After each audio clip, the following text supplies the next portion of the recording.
susu cepat. Opa, hari ni ada matematik Olimpik. Iya.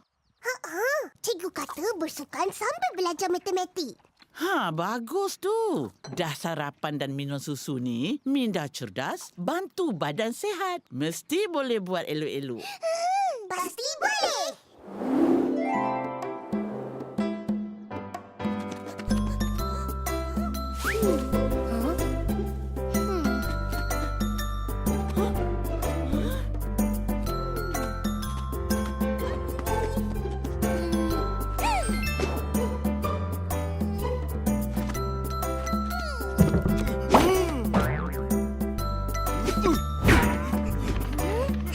Kat sana. Murid-murid, ada 10 minit lagi. Cepat cari soalan-soalan yang ada di taman ini dan bawa pada cikgu sebelum masa tamat.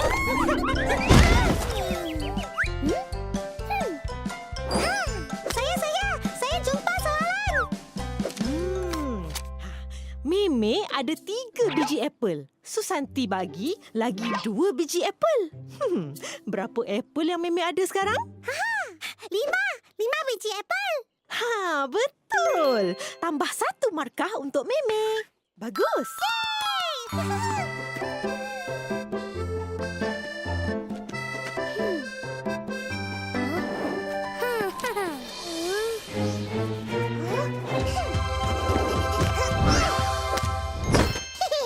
Aku dapat dulu.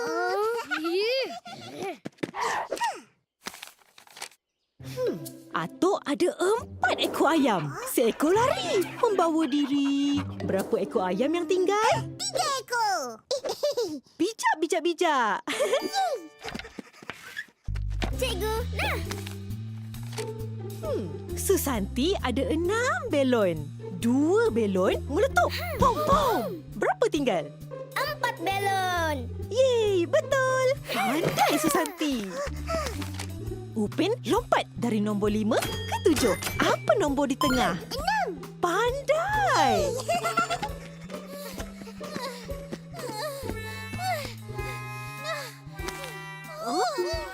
Minat Fizi? Boleh jawab soalan ke? Saya cuba, cikgu. Fizi ada 3 biji apple. 3 biji apple. Ehsan datang bagi Fizi sebiji limau. Kemudian, Fizi bagi sebiji apple pada Ehsan. Tinggal berapa buah pada Fizi? Apa tinggal 2 biji apple dan sebiji limau. Apa ni? Itu soalan aku. Kau lambat jawab.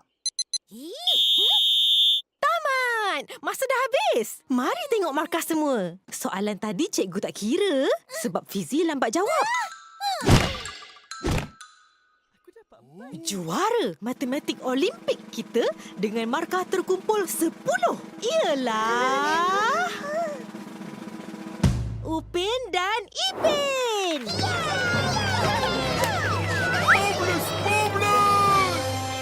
Juara matematik Olimpik kita dengan markah terkumpul 10 ialah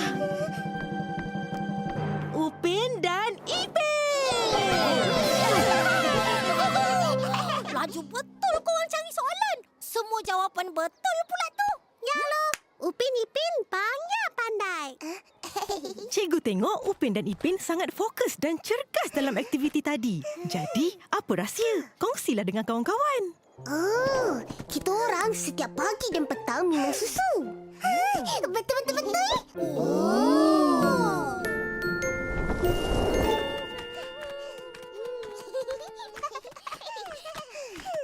Hai, Is. Wah, susu kegemaran kita, Ipin. Betul.